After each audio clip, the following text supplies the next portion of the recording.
Hello everyone, good morning. Welcome to my YouTube channel. आज के इस वीडियो में उत्तराखंड की टॉप 36 क्वेश्चन मैं आप लोगों को कराऊंगी विद एक्स्ट्रा फैक्ट के साथ में। चलिएगा स्टार्ट करते हैं। फर्स्ट क्वेश्चन, उत्तराखंड में प्रसिद्ध घंटा कर्ण का मंदिर कौन से जनपद में है?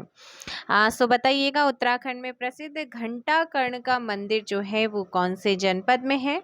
और इसी जनपद में आपके सुरकंडा देवी का मंदिर है, कुंजापुरी देवी का मंदिर है, सेम मुखेम का मंदिर है और चंद्र बदनी मंदिर भी यहाँ पर। सही आंसर हो जाएगा आप लोगों का ऑप्शन बी, टिहरी यहाँ पर सही होगा।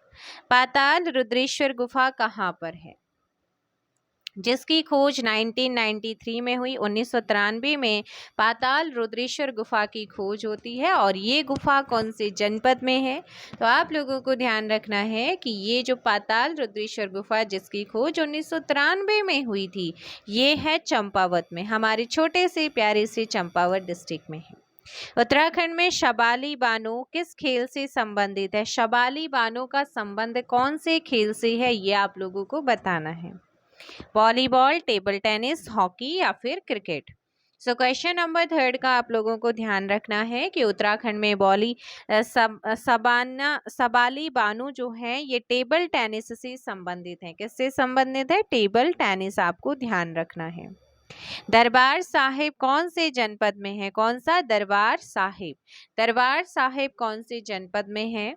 जनपद का नाम याद रखना है, देहरादून। क्या है? देहरादून जनपद, आपको ध्यान रखना है। निम्नलिखित में से आषाढ़ी कौथिक, कौथिक हमारे उत्तराखंड में मेले को कहा जाता है। कहते ना, क्या लेके आए बे कौथिक से आप, है ना? तो पहले तो आपका यहाँ पर हो जाएगा, पूछ लेता है कि कौथिक किसे कहा जाता है? मेले को ही कहते हैं। और जो आषाढ़ी का कौथिक लगता है, ये किस मेले को कहा जाता है? आपका सही आंसर याद रखना है, बगवाल मेला, जो कि देवीधुरा में लगता है ना, बगवाल मेला। अब अभी तो यहाँ पर क्या होता है कि फूलों की वर्षा होती, पहले पत्थर की यहाँ पर बरसात होती है, ऐसा हमने सुना है। उत्तराखंड में राम नवमी किस आभूषण को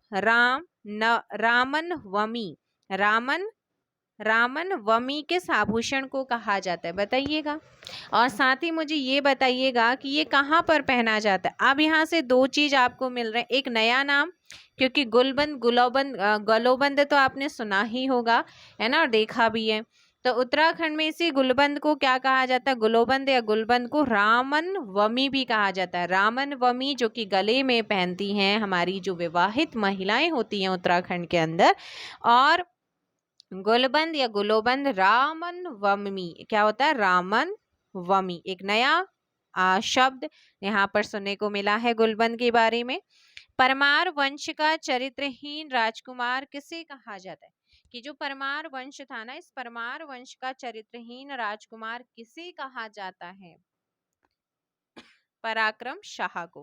किसे कहते हैं? पराक्रम शाह। ऑप्शन ए आपका सही आंसर होगा। अभागा शहजादा किसे कहा जाता है? दारा शिको, सुलेमान सिको, शाहजहां या फिर औरंगजेब? तो सुलेमान सिको जो होता है ना, इसे अभागा शहजादा कहा जाता है। और एक औरंगजेब यहाँ पर आता है, पूछ लिया जाता है कि औरंगजेब का जो मकबरा है वो कहाँ पर है? तो याद रखना है, औरंगजेब का जो मकबरा है वो औरंगाबाद महाराष्ट्र में है। नेक्स्ट क्वेश्चन आप लोगों का, पंवार शासन काल में सामाजिक व्यवस्था कैसी थी? जो पंवार शासन काल था उस टाइम पर जो सामाजिक व्यवस्था थी वो मातृसत्तात्मक थी, पितृसत्तात्मक थी या सामाजिक, या ए और बी दोनों? इनमें से आपको आंसर देना है कि कैसी थी उस टाइम पे पंवार शासन काल में सामाजिक व्यवस्था। पितृसत्तात्मक थी। मानेंग बुगियाल कौन से जनपद में है? कौन सा? मानेंग बुगियाल। मानेंग बुगियाल कौन से जनपद में है? जल्दी से बताइएगा। यहीं पर आपका जो है कौन सा बुगियाल आपको देखने को मिलता है? जल्दी से बताओ।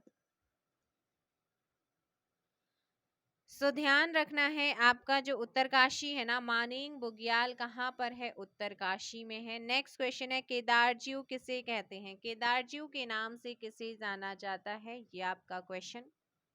ऑप्शन ए, थल केदार को ही केदारजीव के नाम से जानते हैं। 11 का हो जाएगा ए। क्वेश्चन नंबर 12 है, अजयपाल के द्वारा कौन सी नापतोल पद्धति प्रचलित की गई है? अजयपाल के द्वारा कौन सी नापतोल पद्धति प्रचलित की गई है? क्वेश्चन नंबर 12 का सही आंसर ए हो जाएगा पाथा। अजयपाल का धर्म पाथा सुना है और मैंने कराया भी था आप लोगों को। माधो सिंह भंडारी किसका सेनापति था? जो माधो सिंह भंडारी है वो किसका सेनापति है? ऐसा कोई भी क्वेश्चन नहीं है जो मैंने अभी तक 8 चैप्टर आप लोगों को कराए थे, किसमें? आर्यन की बुक में और दिनेश कुमार बिष्ट जी की बुक से, उसमें आपके क्वेश्चन आए हुए हैं। तो माधो सिंह भंडारी किसका सेनापति था? याद रखना है 13 का ए महीपति शाह। किस पंवार शासक की मृत्यु रघुनाथ मंदिर में हुई थी? ऐसा कौन सा पंवार शासक था जिसकी मृत्यु रघुनाथ मंदिर में हुई थी? आंसर हो जाएगा ये जय कीर्ति शाह। नंदा राजजात में किस चंद राजा ने छतौली भेजी थी? जो नंदा राजजात है ना, इस नंदा राजजात में ऐसा कौन सा चंद राजा था जिसने छतौली को भेजा था? तो क्वेश्चन नंबर 15 का आप लोगों को ध्यान रखना है, वो है बाज बहादुर चंद। किस पंवार शासक के समय श्रीदेव सुमन की डेथ हुई थी या मृत्यु हुई थी? उस समय कौन सा पंवार शासक था जब हमारे श्रीदेव सुमन जी शहीद हुए थे या उनकी डेथ हुई थी? तो आपको ध्यान रखना है option B, Narendra Shah. Next question, किस पंवार शासक के दरबार में नवरत्न मौजूद हुआ करते थे? ऐसा कौन सा पंवार शासक था जिसके दरबार में 9 रत्न हुआ करते थे? तो क्वेश्चन नंबर 17 का सही आंसर होगा वो था फतेह शाह।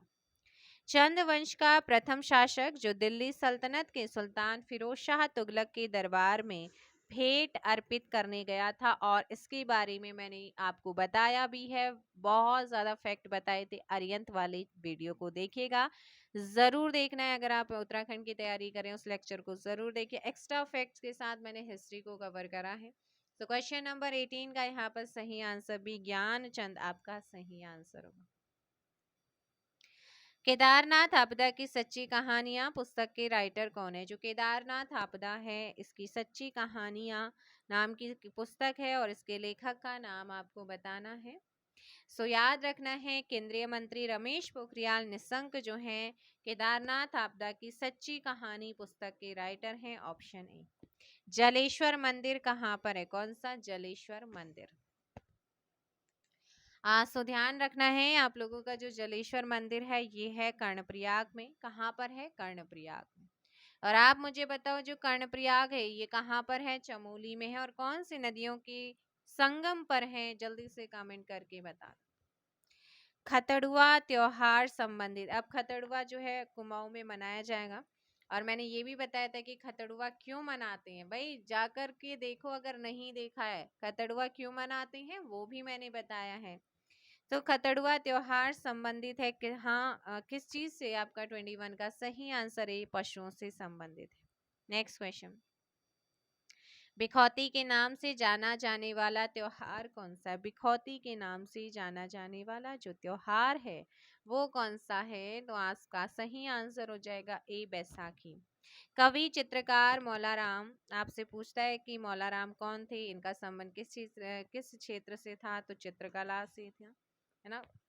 किस शैली के लिए फेमस माने जाते हैं? यहाँ पर क्वेश्चन ये पूछा है। तो इनकी जो शैली थी वो थी गढ़वाल। पंवार वंश में आय व्यय का अधिकारी कौन होता था? जो पंवार वंश है इस पंवार वंश में आय व्यय का जो अधिकारी होता था वो कौन होता था, ये आपसे पूछा है। सो 24 का ऑप्शन क्या हो जाएगा? ए दीवान। नेक्स्ट क्वेश्चन का आंसर दीजिए। निम्न में से किस राज्य में नंदा देवी महोत्सव मनाया जाता है? तो नंदा देवी महोत्सव तो हमारे प्यारे से छोटे से उत्तराखंड में ही मनाते हैं, ऑप्शन ए। विरथी जलप्रपात स्थित है। विरथी जलप्रपात कई बार आपके एग्जाम में पूछा जा चुका है। आपको ध्यान रखना है कि जो विरथी वाटरफॉल विरथी जलप्रपात है वो कहाँ पर है? Option C Pithoragarh. उत्तराखंड का प्रसिद्ध सूर्य मंदिर, उत्तराखंड का प्रसिद्ध सूर्य मंदिर कहाँ पर स्थित है?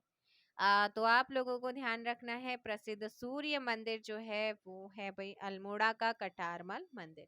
एक चीज और बता दो, सूर्य मंदिर यहाँ पर आया तो पूरे इंडिया में जो ब्लैक पगोड़ा यानी कि ब्लैक पगोड़ा के नाम से फेमस है वो है सन टेम्पल कोणार्क का कहाँ का? कोणार्क का सूर्य मंदिर जो कि उड़ीसा में है ना। तो ये याद रखना है। और यहीं पर है एक जगन्नाथ, उड़ीसा में ही जगन्नाथ टेम्पल है जहाँ से रथ यात्रा निकलती है। पूछा जाता है कि जो जगन्नाथ मंदिर है वो पूरी कहाँ पर है, पूरी उड़ीसा में है, और रथ यात्रा कहाँ से निकलती है, तो वो वहीं से निकलती है। एक और पूछा जाता है कि मांडू फेस्टिवल कहाँ मनाते हैं, तो धार मध्य प्रदेश में मांडू फेस्टिवल को मनाया जाता है। पोंगल कई बार पूछा गया है, पोंगल त्योहार कहाँ पर मनाते हैं, तो वो आपका तमिलनाडु में है। तो ये कुछ चीजें हैं आपको ध्यान रखनी। उगादी पूछा जाता है कि उगादी त्योहार जो है ये कहाँ पर मनाया जाता है, तो ये आंध्र प्रदेश, तेलंगाना, कर्नाटका, इन जो हमारे साउथ इंडिया के स्टेट, स्पेशली आंध्र प्रदेश। आप उगादी जिसे महाराष्ट्र में गुड़ी पड़वा के नाम से मनाते हैं, उस दिन को न्यू ईयर होता है एक तरीके से, ठीक है। चलिए, क्वेश्चन नंबर 28 है, मूर्खली क्या है। तो मूर्खली आप जानते हैं, और आप मुझे बताएंगे कि मूर्खली को शरीर के किस अंग में पहना जाता है। ये क्वेश्चन में आप लोगों के लिए है, कमेंट करके बताना है इस क्वेश्चन का आंसर। आज का क्वेश्चन ऑफ द डे आपके लिए रहने वाला है, और देखते हैं पहले क्वेश्चन किसका आता है, उसका नाम नेक्स्ट वीडियो में लिया जाएगा और आप लोगों का पिनअप भी हो जाएगा। सो सही आंसर होगा मूर्खली एक आभूषण है, और क्वेश्चन ये है कि आपको ये बताना है कि शरीर के किस भाग में पहना जाता है। कुमाऊं का रंगीला बादशाह किसे कहा जाता है। कुमाऊं का रंगीला बादशाह जो है ना, वो कहा जाता है देवी चंद को। ऑप्शन हो जाएगा ए, क्या हो जाएगा, ऑप्शन ए। उत्तराखंड में उगाई जाने वाली फसलों का सबसे महत्वपूर्ण समूह क्या है। आज के टाइम पे अगर आप देखेंगे तो चीजें कहीं ना कहीं हमारी लुप्त होती जा रही हैं, उन पर ध्यान कम दे रहे हैं। हमें पुरानी, देखो, हमें आधुनिक चीजों को अपनाना चाहिए, बट पुरानी चीजों को भी साथ में लेके चलना चाहिए। जैसे हमें कहते हैं ना कि कठिन चीज हमें क्या करनी चाहिए, उससे फोकस ज्यादा करना चाहिए, प्रैक्टिस ज्यादा करनी चाहिए, लेकिन जो इजी चीज है उसे भी हमें स्किप नहीं करना है। तो ऐसे ही हमारी जो संस्कृति है उसे हमने भूलना नहीं है, उसे भी साथ लेके चलना है। हमें नई नई चीजों को भी सीखना चाहिए, अपनाना चाहिए, बट पुरानी चीजों को नहीं भूलना है। देखो भाई, उत्तराखंड में उगाई जाने वाली फसलों का सबसे महत्वपूर्ण समूह जो है वो है आपका गेहूं, धान, मडुआ और आलू। मडुए की रोटी, उस पर घी की वो क्या बोलते हैं, डली बोलते हैं ना, घी का, घी बोला जाता है, 1 चम्मच घी रख दो, बढ़िया मस्त करके, है ना, खाओ। Option B. नेक्स्ट क्वेश्चन आप लोगों का, नवादा देहरादून में किस रानी का महल था। नवादा देहरादून में कौन सी रानी का महल था, तो वो था कर्णावती का। नैनीताल में कुमाऊं परिषद का गठन। अब देखो, ये जो कुमाऊं परिषद है ना, इससे बहुत क्वेश्चन बनते। तो आज भाई, आज के बाद एक भी क्वेश्चन अगर यहाँ से आता है तो आप बिल्कुल भी गलत नहीं करके आए। सबसे पहले तो इस क्वेश्चन का आंसर बता दूं कि नैनीताल में कुमाऊं परिषद का गठन होता है 30 सितंबर 1916 को होता है। ऑप्शन हो जाएगा बी। कहाँ होता है, देखो, कुमाऊं परिषद का गठन कहाँ हुआ, नैनीताल में हुआ। कब हुआ, 30 सितंबर 1916 को हुआ। और इसका देखो, गठन तो 1916 में होता है, इसके बाद इसका जो पहला सम्मेलन होता है वो होता है 1917 में। कहाँ होता है, अल्मोड़ा में होता है। किसकी अध्यक्षता में होता है, जयदत्त जोशी की अध्यक्षता में होता है। उसके जस्ट दूसरे तीसरे साल 1918 में दूसरा अधिवेशन तारा दत्त गैरोला की अध्यक्षता में कहाँ होता है, हल्द्वानी में होता है। कहाँ पर, हल्द्वानी। फिर तीसरा अधिवेशन 1919 में बद्रीदत्त जोशी, याद रखना है बद्रीदत्त पांडे नहीं है, बद्रीदत्त जोशी जी की अध्यक्षता में कोटद्वार में होता है। कोटद्वार खोह नदी के किनारे है, पौड़ी में है, और गढ़वाल का प्रवेश द्वार इसे कहा जाता है। कोटद्वार में 1900 क्या होता है, 1919 में इसका थर्ड अधिवेशन होता है, किसका, कुमाऊं परिषद का। बद्रीदत्त किसकी अध्यक्षता में, बद्रीदत्त जोशी जी की अध्यक्षता में। उसके बाद फोर्थ अधिवेशन 1920 में होता है काशीपुर में, और हरगोविंद पंत जी की अध्यक्षता में। पांचवा अधिवेशन 1923 में होता है बद्रीदत्त पांडे जी की अध्यक्षता में। उस कहाँ पर होता है ये पांचवा, टनकपुर में होता है। कहाँ पर होता है भाई, टनकपुर में होता है। छठा अंतिम अधिवेशन था कुमाऊं परिषद का, उसके बाद इसे राष्ट्रीय कांग्रेस में मर्ज मर्ज कर दिया जाता है।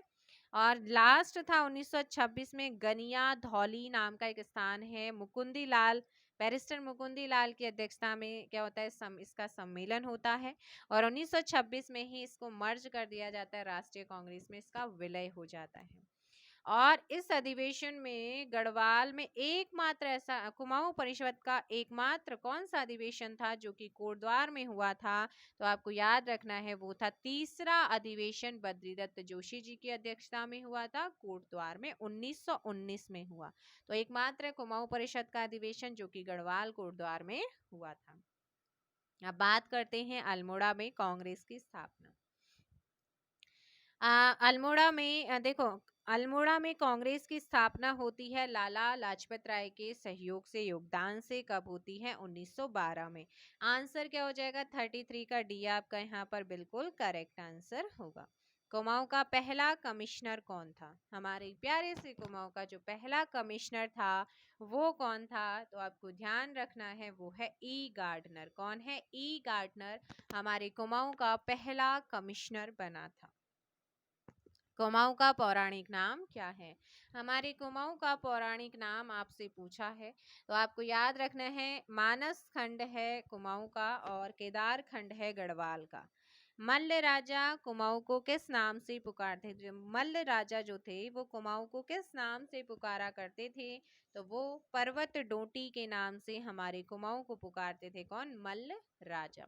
तो ये आज के उत्तराखंड के इंपॉर्टेंट 36 क्वेश्चन आपके कवर हुए हैं। आई होप कि आप लोगों को सेशन पसंद आया होगा। पसंद आए तो वीडियो को लाइक और शेयर कीजिएगा और अपना अपना सपोर्ट बनाए रखें। वीडियो को लाइक एंड शेयर ज़रूर कीजिएगा अपने अपने ग्रुप्स में, अपने अपने फ्रेंड्स को। इस तरह की वीडियोस पाने के लिए चैनल पर नए हैं, चैनल को सब्सक्राइब कीजिएगा और बेल आइकन आपको एक मिलेगा सब्सक्राइब बटन के पास में, घंटी टाइप की मिलेगी, उसे ज़रूर प्रेस कर लीजिए जिससे कि कोई भी वीडियोस हम अपलोड करेंगे तो वो आपको यहाँ पर मिल जाएगा। कोई भी क्वेरीज, किसी भी क्वेश्चन में कोई डाउट रहता है तो आप कमेंट बॉक्स में बता सकते हैं। कोई भी क्वेरीज अगर आपको कुछ पूछना चाहते हैं तो हमारे सोशल लिंक डिस्क्रिप्शन में दिए गए हैं, आप उनसे जुड़ सकते हैं।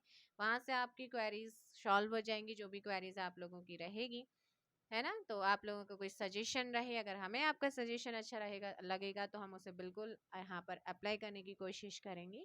एंड अपना सपोर्ट ऐसे ही बनाए रखिएगा। Thank you so much.